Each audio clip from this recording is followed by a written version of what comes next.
ನಿಮ್ಮ ಅಶ್ವವೇಗ ಇಂದು ಮುಂಜಾನೆಯಿಂದ ಬಿತ್ತರಿಸಿದಂತಹ big exclusive ಸ್ಟೋರಿಗೆ ಮಿನಿಸ್ಟರ್ಗಳು ಪ್ರತಿಕ್ರಿಯೆಯನ್ನು ನೀಡ್ತಾ ಇದ್ದಾರೆ.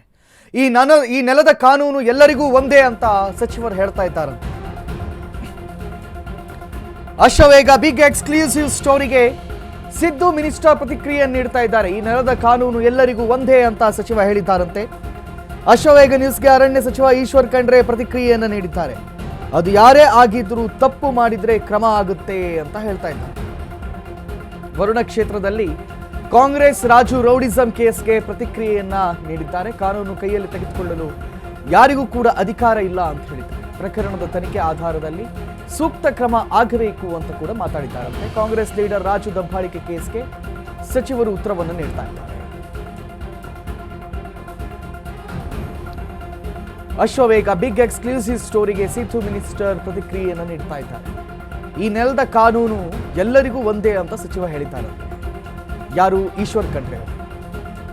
ಬೆಳಿಗ್ಗೆಯಿಂದ ಕೂಡ ಅಶ್ವವೇಗದಲ್ಲಿ ವಾಹಿನಿಯಲ್ಲಿ ನಾವು ನಿಮ್ಮ ಅಲ್ಲಿನ ಚಿತ್ರಣಗಳನ್ನು ತೋರಿಸಿದ್ವಿ.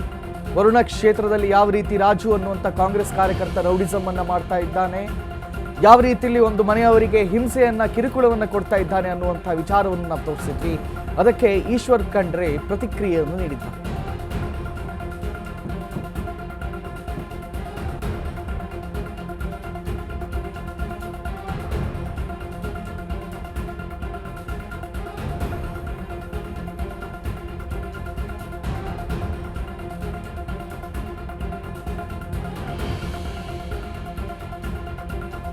ಅದು ಯಾರೇ ಆಗಿದ್ರು ಕೂಡ ತಪ್ಪು ಮಾಡಿದರೆ ಕ್ರಮ ಆಗುತ್ತೆ ಅಂತ ಹೇಳ್ತಾರಂತೆ ಈಶ್ವರ್ ಖಂಡ್ರೆ ಅವರು.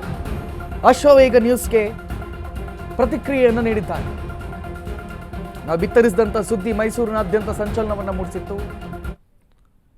ಇದೀಗ ಈಶ್ವರ್ ಖಂಡ್ರೆ ಅವರು ಮಾತಾಡಿದ್ದಾರೆ. ನೋಡಿ, ಈ ನೆಲದ ಕಾನೂನು ಎಲ್ಲರಿಗೂ ಒಂದೇ ಇದೆ. ಕಾನೂನು ಉಲ್ಲಂಘನೆ ಮಾಡಲಿಕ್ಕೆ, ಕಾನೂನು ಕೈಯಲ್ಲಿ ತೆಗೆದುಕೊಳ್ಳಲಿಕ್ಕೆ ಯಾರಿಗೂ ಅಧಿಕಾರ ಇಲ್ಲ. ಯಾರು ಈ ರೀತಿಯಲ್ಲಿ ಹೆದರಿಕೆ ಬೆದರಿಕೆ ಕೊಡ್ತಾರೆ ಅದ್ರ ಬಗ್ಗೆ ತನಿಖೆ ಆಗಿ ತನಿಖೆ ಆಧಾರದ ಮೇಲೆ ಕ್ರಮ ಆಗಬೇಕು. ನೋಡಿ, ಈ ನೆಲದ ಕಾನೂನು ಎಲ್ಲರಿಗೂ ಒಂದೇ ಇದೆ. ಕಾನೂನು ಉಲ್ಲಂಘನೆ ಮಾಡಲಿಕ್ಕೆ, ಕಾನೂನು ಕೈಯಲ್ಲಿ ತೆಗೆದುಕೊಳ್ಳಲಿಕ್ಕೆ ಯಾರಿಗೂ ಅಧಿಕಾರ ಇಲ್ಲ.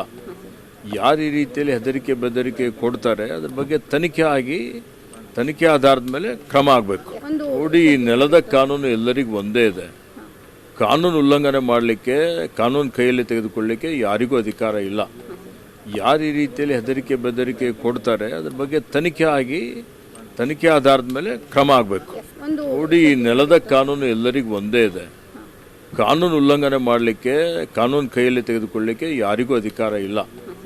ಯಾರು ಈ ರೀತಿಯಲ್ಲಿ ಹೆದರಿಕೆ ಬೆದರಿಕೆ ಕೊಡ್ತಾರೆ ಅದ್ರ ಬಗ್ಗೆ ತನಿಖೆ ಆಗಿ ತನಿಖೆ ಆಧಾರದ ಮೇಲೆ ಕ್ರಮ ಆಗಬೇಕು. ನೋಡಿ, ಈ ನೆಲದ ಕಾನೂನು ಎಲ್ಲರಿಗೂ ಒಂದೇ ಇದೆ. ಕಾನೂನು ಉಲ್ಲಂಘನೆ ಮಾಡಲಿಕ್ಕೆ, ಕಾನೂನು ಕೈಯಲ್ಲಿ ತೆಗೆದುಕೊಳ್ಳಲಿಕ್ಕೆ ಯಾರಿಗೂ ಅಧಿಕಾರ ಇಲ್ಲ.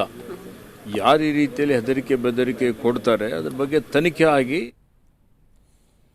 ಇನ್ನು ನನ್ನ ಜೊತೆ ನಮ್ಮ ಪ್ರತಿನಿಧಿ ದೀಪಾ ಅವರು ನೇರ ಸಂಪರ್ಕದಲ್ಲಿದ್ದಾರೆ. ದೀಪಾ, ಇವತ್ತು ಮುಂಜಾನೆಯಿಂದ ನಾವು ಒಂದು ವಿಚಾರವನ್ನು ಸುದ್ದಿಯನ್ನು ಬಿತ್ತರಿಸಿದ್ವಿ. ಯಾವ ರೀತಿಯಲ್ಲಿ ತಾನು ಕಾಂಗ್ರೆಸ್ ಕಾರ್ಯಕರ್ತ ಅಂತ ಹೇಳ್ಕೊಂಡು ಅಥವಾ ನಾನು ಕಾಂಗ್ರೆಸ್ ಮುಖಂಡ ಅಂತ ಹೇಳ್ಕೊಂಡು ನನಗೆ CM ಅವರು ಪರಿಚಯ ಇದ್ದಾರೆ ಅನ್ನುವ ಕಾರಣಕ್ಕೆ ಒಬ್ಬರ ಮೇಲೆ ದಬ್ಬಾಳಿಕೆಯನ್ನು ಮಾಡ್ತಾ ಇದ್ದಂಥ ವಿಡಿಯೋಗಳನ್ನು ನಾವು ತೋರಿಸಿದ್ವಿ. ಇದೀಗ ಈಶ್ವರ್ ಖಂಡ್ರೆ ಅವರು ಮಾತಾಡಿದ್ದಾರಂತೆ. ಏನೇನು ಹೇಳಿದ್ರು, ಯಾವ ರೀತಿ ಪ್ರತಿಕ್ರಿಯೆಯನ್ನು ನೀಡಿದ್ರು?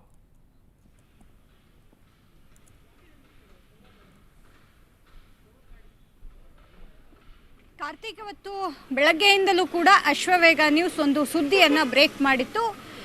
ವರುಣ ಕ್ಷೇತ್ರದಲ್ಲಿರುವಂತಹ ಒಂದು ಗ್ರಾಮ ಪಂಚಾಯಿತಿ ಅಧ್ಯಕ್ಷ ಏನಿದ್ದಾನೆ, ಆ ಅಧ್ಯಕ್ಷ ತನ್ನ ಗೂಂಡಾವರ್ತನೆಯನ್ನು ಒಂದು ಕುಟುಂಬದ ಮೇಲೆ ಯಾವ ರೀತಿಯಾಗಿ ಮಾಡ್ತಾ ಇದ್ದಾನೆ ಅನ್ನುವಂತಹದನ್ನು ಎಳೆ ಎಳೆಯಾಗಿ ಬಿಚ್ಚಿಟ್ಟಿತ್ತು.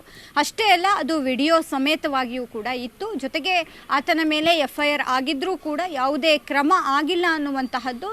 ಅಷ್ಟೇ ಅಲ್ಲ, ಇತ್ತೀಚೆಗೆ ಅಂದರೆ ಕಳೆದ 3-4 ದಿನಗಳ ಹಿಂದೆ ಕೂಡ ಆತನ ದುಂಡಾವರ್ತನೆ ಯಾವ ರೀತಿಯಾಗಿತ್ತು ಅನ್ನುವಂತಹದ್ದು, ಆ ಕುಟುಂಬದ ಮೇಲೆ ಆತ ಎರಗಿ ಬಂದಿದ್ದಂತಹದ್ದು, ಪತ್ನಿ ಮಕ್ಕಳು ಅನ್ನದ ರೀತಿಯಲ್ಲಿ 2 ವರ್ಷದ ಮಗುವನ್ನು ಕಿಡ್ನಾಪ್ ಮಾಡ್ತೀನಿ ಅನ್ನುವಂತಹ ದುರಂಕಾರದ ವರ್ತನೆ ಎಲ್ಲವನ್ನೂ ಕೂಡ ಅಶ್ವವೇಗ ನ್ಯೂಸ್ ಬೆಳಗ್ಗೆಯಿಂದಲೂ ಕೂಡ ಬಿತ್ತರ ಮಾಡಿತ್ತು. ಅದರ ಬೆನ್ನಲ್ಲೇ ಆ ಒಂದು ಸ್ಥಳೀಯರು ಅಂದರೆ ಆ ಜಮೀನಿನ ಮಾಲೀಕ ಏನಿದ್ದಾರೆ ಅವರು ಕೂಡ ದೊಡ್ಡ ಅಳಲನ್ನು ತೋಡ್ಕೊಂಡಿದ್ರು ಅಶ್ವವೇಗ ನ್ಯೂಸ್ನ ಬಳಿ. ನನಗೆ ಇಂತಹದ್ದು ಆಗ್ತಾ ಇದ್ರೂ ಕೂಡ ಯಾವುದೇ ರೀತಿಯಾದಂತಹ ಸಪೋರ್ಟ್ ಇಲ್ಲ. ಕಾರಣ ಇಷ್ಟೇ, ಆತ ಏನು ಸಿದ್ದರಾಮಯ್ಯ ಅವರಿಗೆ, ಯತೀಂದ್ರ ಸಿದ್ದರಾಮಯ್ಯ ಅವರಿಗೆ ಆಪ್ತ ಅನ್ನುವಂತಹದ್ದನ್ನು ಅವನು ಏನು ಹೇಳ್ತಾ ಇದ್ದಾನೆ, ಆ ನಿಟ್ಟಿನಲ್ಲಿ ಅಧಿಕಾರಿಗಳು ಕೂಡ ನಮಗೆ ಸಹಾಯ ಮಾಡ್ತಾ ಇಲ್ಲ, ಅಧಿಕಾರಿಗಳನ್ನು ಮುಂದೆ ಬಿಟ್ಟೆ ಜಾಗವನ್ನು ಬಿಟ್ಕೊಡ್ಬೇಕು ಅನ್ನುವಂತಹ ಒತ್ತಾಯವನ್ನು ಮಾಡ್ತಿದ್ದಾನೆ ಅನ್ನುವಂತಹದ್ದನ್ನು ಆ ವ್ಯಕ್ತಿ ಕೂಡ ಹೇಳಿದರು. ಅದರ ಬೆನ್ನಲ್ಲೇ ಇವತ್ತು ಬೆಳಗ್ಗೆಯಿಂದ ಏನು ಸುದ್ದಿ ಪ್ರಸಾರ ಆಗಿತ್ತು, ಸುದ್ದಿ ಪ್ರಸಾರದ ಬೆನ್ನಲ್ಲೇ ಸಚಿವ ಈಶ್ವರ್ ಖಂಡ್ರೆ ಇವತ್ತು ಪ್ರತಿಕ್ರಿಯೆಯನ್ನು ಕೊಟ್ಟಿದ್ದಾರೆ. ಈ ನೆಲದ ಕಾನೂನು ಎಲ್ಲರಿಗೂ ಕೂಡ ಒಂದೇ, ಯಾರೂ ಕೂಡ ಕಾನೂನನ್ನು ಕೈಗೆತ್ತಿಕೊಳ್ಳೋದಾಗ್ಲಿ ಅದನ್ನು ಪ್ರಯೋಗ ಮಾಡೋದಕ್ಕೆ ಬಿಡೋದಿಲ್ಲ. ಸರ್ಕಾರ ತನಿಖೆಯನ್ನು ಮಾಡಿಸುತ್ತೆ, ತನಿಖೆಯ ಬಳಿಕ ಏನೇನು ಆಗಿದೆ ಅನ್ನುವಂತಹದ್ದು ಗೊತ್ತಾದ ಬಳಿಕ ಕ್ರಮ ವಹಿಸುತ್ತೆ ಅನ್ನುವಂತಹದ್ದನ್ನು ಹೇಳಿದ್ದಾರೆ. ಹಾಗಾಗಿ ಎಲ್ಲೋ ಒಂದು ಕಡೆ ಇದೊಂದು ದೊಡ್ಡ ಇಂಪ್ಯಾಕ್ಟು. ನಮಗೆ ಸುದ್ದಿ ಅನ್ನುವಂತಹ ವಿಚಾರಕ್ಕಿಂತ ಆ ಕುಟುಂಬಕ್ಕೆ ರಕ್ಷಣೆ ಬೇಕು. ತಾವು ದುಡಿದ ದುಡ್ಡಿನಲ್ಲಿ ಕೊಂಡುಕೊಂಡಂತಹ ಜಾಗ ಏನಿದೆ ಅದು ಅವರಿಗೆ ಉಳಿಬೇಕು. ಇಂತಹ ವರ್ತನೆಯನ್ನು ತೋರಿಸುವವರು, ಅದು ಏನು ಸಿಎಂ ಪುತ್ರರ ಹೆಸರಲ್ಲಿ ಈ ರೀತಿಯಾಗಿ ಮಾಡುವವರ ವಿರುದ್ಧ ಕ್ರಮ ಆಗಬೇಕು ಅನ್ನುವಂತಹದ್ದಷ್ಟೇ ಅಶ್ವವೇಗ ನ್ಯೂಸ್ನ ಒಂದು ಉದ್ದೇಶ. ಆ ಉದ್ದೇಶದಿಂದಲೇ ಇವತ್ತು ನಿಸ್ವಾರ್ಥದಿಂದ ಸುದ್ದಿಯನ್ನು ಮಾಡಿದ್ವಿ. ಜೊತೆಗೆ ಮೈಸೂರಿಗೆ ಹೋಗಿ ಅಲ್ಲೂ ಕೂಡ ಒಂದಿಷ್ಟು ಮಾಹಿತಿಯನ್ನು ಕಲೆ ಹಾಕೋದ್ರ ಜೊತೆಗೆ ಅವರನ್ನು ಮಾತನಾಡಿಸುವಂತಹ ಪ್ರಯತ್ನವನ್ನು ಕೂಡ ಮಾಡಿದ್ವಿ. ಅದರ ಬೆನ್ನಲ್ಲೇ ಇವತ್ತು ಸಚಿವರು ಏನು ಪ್ರತಿಕ್ರಿಯೆಯನ್ನು ನೀಡಿರುವಂತಹದ್ದು. ಈ ಸುದ್ದಿ ಸರ್ಕಾರಕ್ಕೆ ತಲುಪುತ್ತೆ, ಆಗ ಸರ್ಕಾರ ಏನು ಕ್ರಮ ವಹಿಸುತ್ತೆ ಅನ್ನುವಂತಹದ್ದು ಕಾದು ನೋಡಬೇಕು. ಯಾಕಂದರೆ ಸುದ್ದಿಗೆ ನ್ಯಾಯ ಕೊಡುವಂತಹ ವಿಚಾರವನ್ನು ಪಕ್ಕಕ್ಕಿಟ್ಟು ಅನ್ಯಾಯಕ್ಕೆ ಒಳಗಾದಂತಹ ವ್ಯಕ್ತಿ ಯಾರಿದ್ದಾರೆ ಆತನಿಗೆ ನಾವು ನ್ಯಾಯ ಕೊಡಿಸುವಂತಹ ಕೆಲಸ ಮಾಡಬೇಕು ಅನ್ನುವಂತಹ ನಿಟ್ಟಿನಲ್ಲೇ ಈ ಸುದ್ದಿಯನ್ನು ಪ್ರಸಾರ ಮಾಡಿದ್ದು. ಸಿಎಂ ಸಿದ್ದರಾಮಯ್ಯ ಅವರು ಇದಕ್ಕೆ ಯಾವ ರೀತಿಯಾಗಿ ಪ್ರತಿಕ್ರಿಯಿಸ್ತಾರೆ ಅನ್ನುವಂತಹದ್ದನ್ನು ಕಾದು ನೋಡಬೇಕಾಗತ್ತೆ. ಕಾರ್ತಿಕ್, ಥ್ಯಾಂಕ್ ಯು ದೀಪಾ ತಮ್ಮೆಲ್ಲ ಮಾಹಿತಿಗಳಿಗಾಗಿ.